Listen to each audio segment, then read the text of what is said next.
اعوذ باللہ السمیع العلیم من الشیطان الرجیم بسم اللہ الرحمن الرحیم رب اشرح لی صدری ویسر لی امری واحلل عقدۃ من لسانی یفقهوا قولی ان اللہ وملائکتہ یصلون علی النبی یا ایہا الذین آمنوا صلوا علیہ وسلموا تسلیما اللہم صل علی محمد وعلی آل محمد کما صلیت علی ابراہیم وعلی آل ابراہیم انک حمید مجید اللہم بارک علی محمد وعلی آل محمد کما بارکت علی ابراہیم وعلی آل ابراہیم انک حمید مجید وقل جاء الحق وزهق الباطل ان الباطل کان زہوقا۔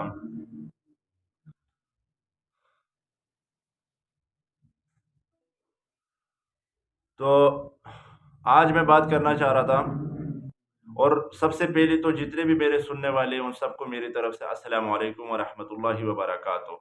اور ایک ریکویسٹ بھی ہے ساتھ میں، وہ یہ کہ آج جمعے کی دن ہے، آپ سب کو جیسے پتہ ہے، اور جمعے والے دن ویسے بھی درود کی جتنے بھی آپ پڑھ سکتے ہو بہت زیادہ فضیلت ہے، یعنی بہت سے احادیثوں میں آیا ہوا یا کہ قرآن میں اللہ سبحانہ و تعالیٰ فرماتا ہے کہ میں بھی اور میرے فرشتے نبی کریم صلی اللہ علیہ وسلم پر درود بھیجتے اور آپ بھی بھیجا کریں۔ تو درود کی بہت زیادہ فضیلت ہے، پر خاص کر کے جمعے والے دن کم سے کم جو ہے 100 دفعہ تو لازمی پڑھا کریں۔ وہ ایسے ہے کہ مطلب ایک اذکار ہے، آپ چلتے پھرتے کام کرتے ہوئے کسی بھی حالت میں آپ پڑھ سکتے ہو، تو آپ کوشش کریں کہ کم سے کم جمعے والے دن تو 100 دفعہ پڑھے۔ ویسے عام زندگی میں ہر وقت پڑھتا رہے، لیکن کم سے کم جمعے والے دن تو لازمی 100 دفعہ انشاءاللہ پڑھا کریں۔ تو یہ ہوئی درود کی بات، اور میں آج بات کرنا چاہ رہا تھا مفتی طارق مسعود کے بارے میں۔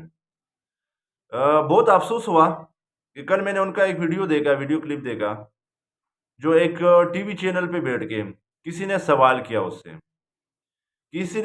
کیا ان سے 3 طلاقوں کے بارے میں، کہ یہ 3 طلاقوں کا جو 3 طلاق اکٹھی، یعنی اس ٹائم کی ایک سمجھی جاتی تھی، اگر کوئی 3 طلاق اکٹھی دے دیتا ہے تو وہ ایک سمجھی جاتی تھی، اس کے بارے میں آپ کی کیا رائے ہے؟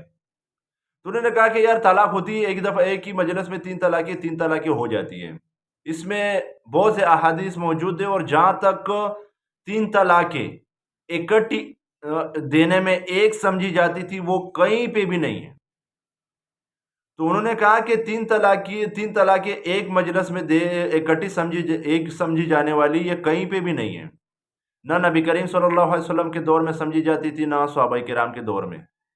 انہوں نے یہ چیلنج کیا کہ صحیح حدیث تو چھوڑو، کئی ضعیف حدیث بھی اس کے موجود نہیں ہے کہ ایک مجلس میں 3 طلاقیں ایک سمجھی جاتی تھی۔ یہ نہ نبی کریم صلی اللہ علیہ وسلم کے دور میں تھا، نہ صحابہ کرام کے دور میں۔ یہ انہوں نے چیلنج کیا باقاعدہ کہ صحیح تو چھوڑو، ضعیف حدیث بھی کہیں نہیں ہے کہ یعنی ایک مجلس کی 3 طلاقیں ایک سمجھی جاتی ہو، یہ کہیں پہ بھی نہیں۔ یہ انہوں نے چیلنج کیا، تو اس پہ مجھے تھوڑا تعجب ہوا۔ حالانکہ مفتی طارق مسعود صاحب کی میں بہت احترام کرتا ہوں، بہت عزت کرتا ہوں، میں ان کی بہت سے بیانات بھی سنتا ہوں۔ ہاں وہ الگ بات ہے کہ میں یہ فرقہ وغیرہ میں نہیں مانتا، میں ان کی فرقے کا نہیں ہوں، وہ الگ بات ہے، یعنی میں دیوبند وغیرہ میں وہی کہ بھائی میں قرآن اور حدیث کی فالو کرنے والا ہوں، میں کسی فرقے وغیرہ میں نہیں مانتا، میں قرآن اور حدیث میں ماننے والا ہوں، جو اللہ اور نبی کریم صلی اللہ علیہ وسلم کی طریقوں کا وہ بتائے گا میں اسی کو سننے والا ہوں، میں اسی کو ماننے والا ہوں۔ ہاں لیکن یہ کہ میں اس کے باوجود بھی ان کی بہت احترام کرتا ہوں، بہت عزت کرتا ہوں، ان کی بہت بیانات سنتا ہوں۔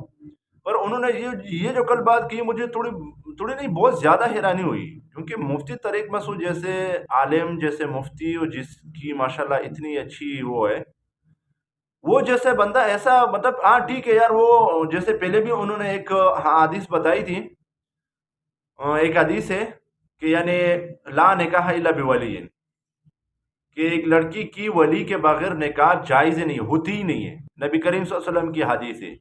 انہوں نے صاف بتائی، خود ہی بتائی کہ یہ حدیث صحیح حدیث ہے، صحیح سند کے ساتھ ہے، بالکل صحیح حدیث ہے۔ پر کیا ہے کہ ہمارے فقہ میں نہیں آتا، ہمارے فرقے میں نہیں ہے، حنفیت میں نہیں ہے، تو اس لیے ہم اس کو نہیں مانتے، مطلب ہم اس پہ عمل نہیں کرتے، ہمارے ہاں ہو جاتی ہے، یعنی انہوں نے صاف بتا دیا کہ یہ صحیح حدیث ہے، پر ہم اس پہ عمل نہیں کر سکتے کیونکہ ہمارے فقہ میں نہیں ہے۔ ہمارے فقہ میں ہے کہ آپ کر سکتے ہو نکاح، تو ایسے کہنے سے تو مجھے ہاں تو ٹھیک ہے بھائی، آپ کی اپنا فقہ ہے، آپ اپنا فقہ میں اگر آپ کو مفتی آپ کو سمجھ میں آتا تو کرو، پر یہ کہہ دینا کہ سرے سے حدیث ہی نہیں ہے، یعنی 3 طلاقیں ایک ہی مجلس میں اکٹھی سمجھے جانے والی کا کوئی حدیث ہی نہیں ہے. صحیح تو چھوڑو، ضعیف بھی بول رہے نہیں ہے. تو میرے بھائی حدیث تو بہت ہے، پر میں آپ کو سیدھا سا ایک صحیح مسلم سے دکھاتا ہوں. باقی اس کی چین ہے، پھر ابو داؤد میں بھی ہے.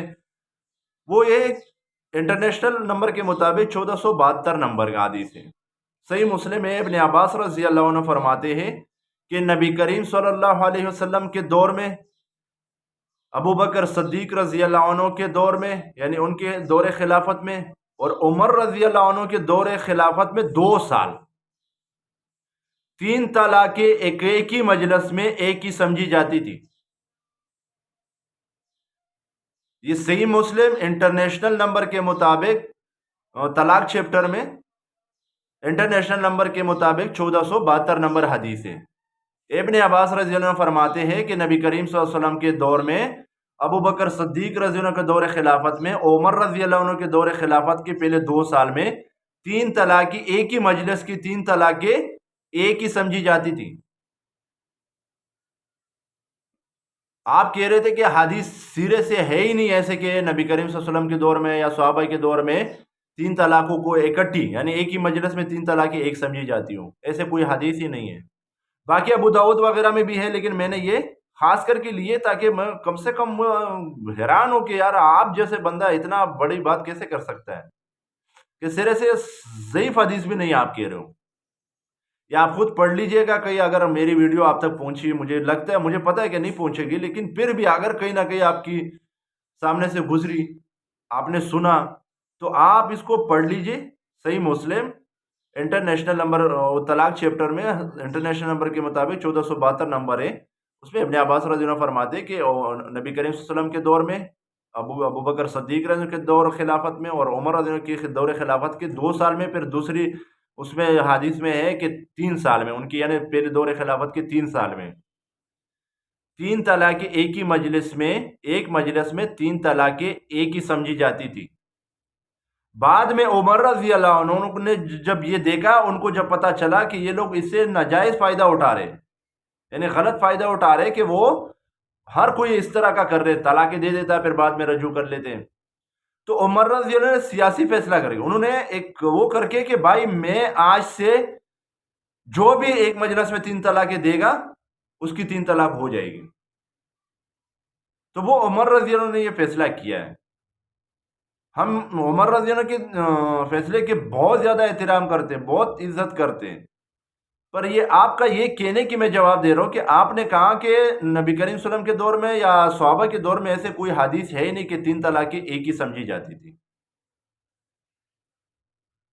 تو بہت عزت و احترام کے ساتھ مفتی صاحب، معاف کیجیے گا اگر کوئی غلطی ہوئی ہے مجھ سے کہنے میں، بولنے میں، مطلب کہ آپ کو بری لگی ہو، لیکن یہ ہے، حدیث ہے. آپ انکار کریں، آپ نہ مانیں، آپ نہیں مانتے، وہ الگ بات ہے، پر یہ حدیث ہے. اور یہ صرف صحیح مسلم سے میں بتا رہا ہوں، لیکن ابو داؤد میں بھی ہے، ترمذی میں بھی ہے غالباً. لیکن صحیح مسلم پہ تو میں آپ کو اگر جب چاہے تو، لیکن یہ ہے کہ مجھے پتا ہے کہ آپ تک نہیں پہنچے گی میری ویڈیو. پر یہ اگر کہیں پہ بھی آپ کو پہنچی، آپ نے سنا، دیکھا، تو آپ خود پڑھ لیجئے گا، دیکھ لیجئے گا کہ اس میں کیا لکھا ہوا ہے. تو یہ ایک احتراماً عرض تھی. باقی اللہ ہمارے علم میں اضافہ کرے. ہم آپ کی بہت عزت کرتے، احترام کرتے، آپ ماشاءاللہ بہت بڑے مفتی ہو. پر یہ کہ انسان ہے، غلطی ہو جاتی ہے.